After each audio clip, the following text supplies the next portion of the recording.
All right, here we go. Week 10. Congratulations.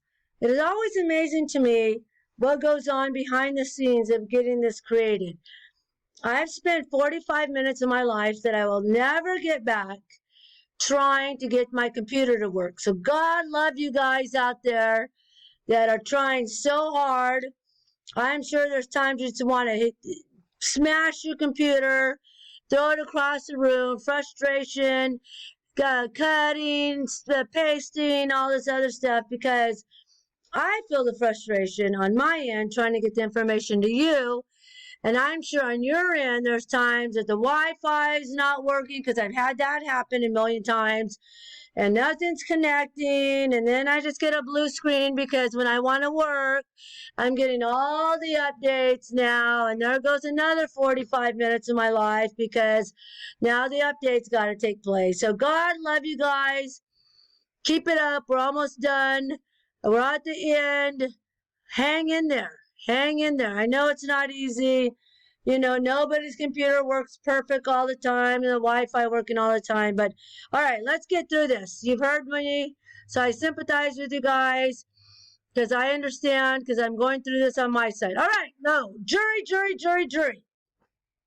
All right, the jury is going to determine the guilt or innocence of the person standing trial. Okay, the guilt or innocence of the person standing trial, the one accused of the crime. All right. So they're going to determine the fate of the individual, whether he walks free or he's going to be bound over for sentencing.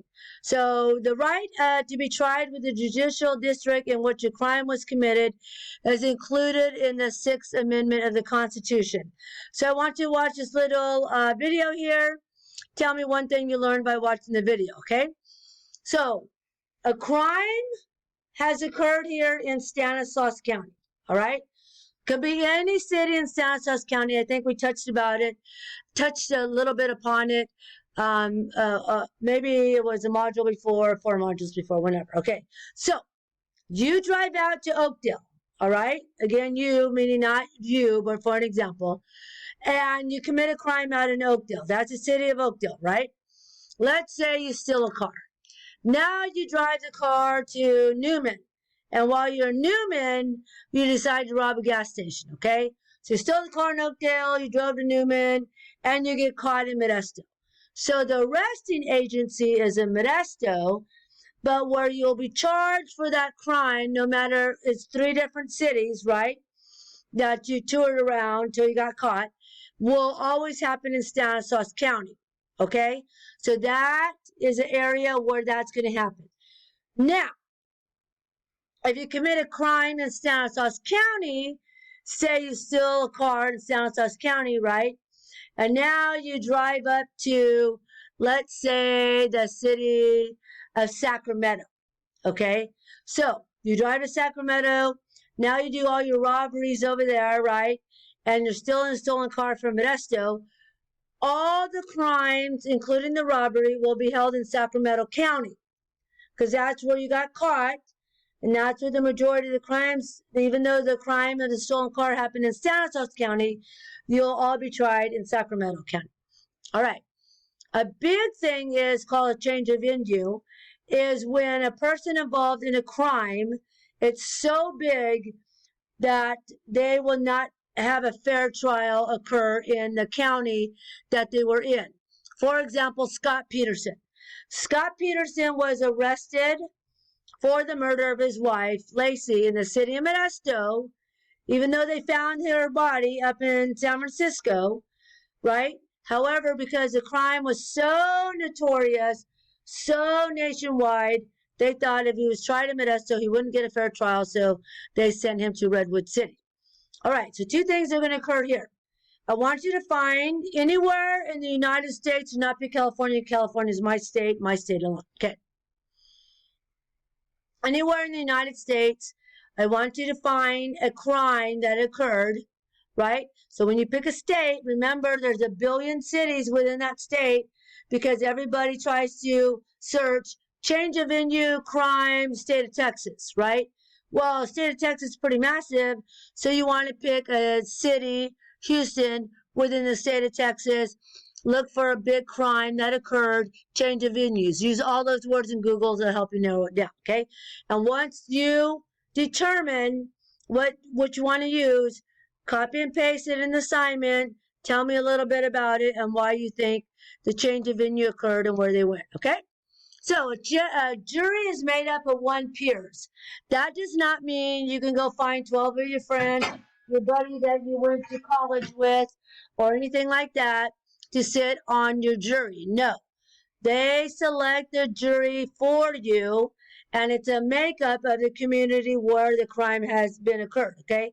So it's a makeup of the community. They try to get as big of a cross-section as they can so they can get those people to be represented of the community itself, all right? The procedure of the jury selection varies from somewhat among states and even among districts within that state. So it could be different makeup overall, okay? Jury panel. Generally, no guidelines are set forth for the selection of the jury panel, okay? So long as you're over the age of 18, haven't been convicted of a felony, we can go forward, okay? So, obtaining jurors based on qualification, you got to be a citizen of the United States, congratulations, okay?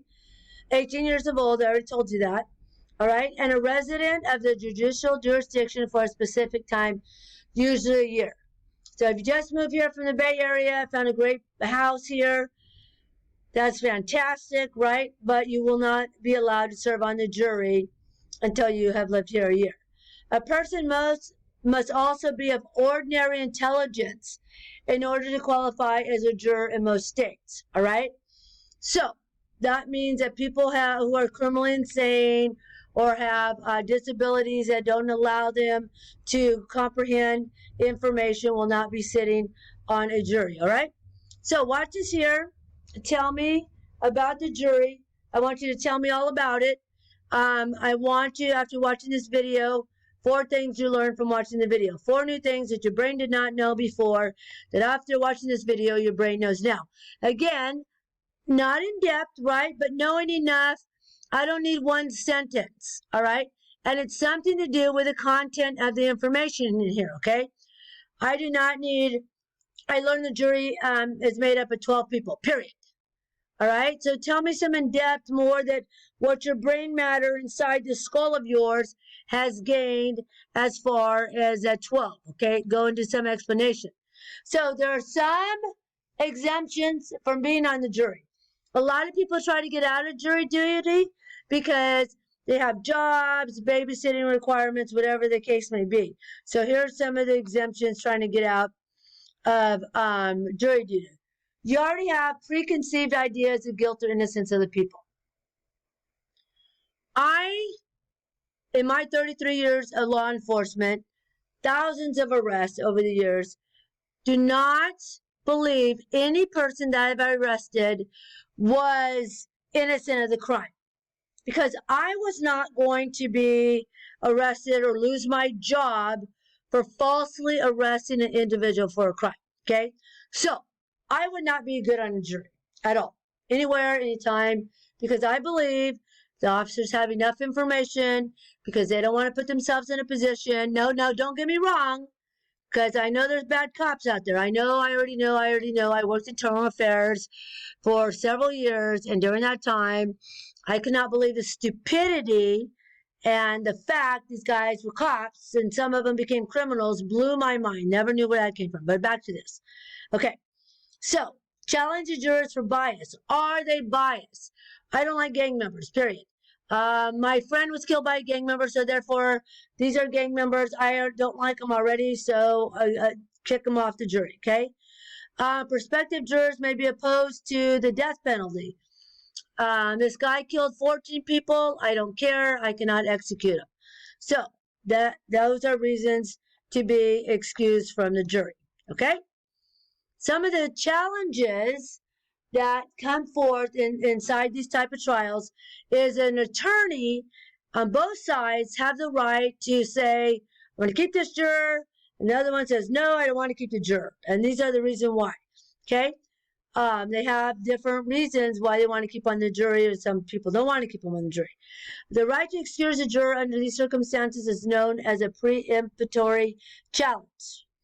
Prohibiting the preemptory challenge, you can't do that, and holding the challenges in reserve, you can do that. So, in your book, hold on, here we go. In your book, okay, in your book, right, on page 256, it talks about the preemptory challenge. All right? So I want you to read those little paragraphs there and explain to me what that means to you. Okay? Explain to me what that means to you. All right. What do you think is fair to as what is that about? Let me see. Stand by.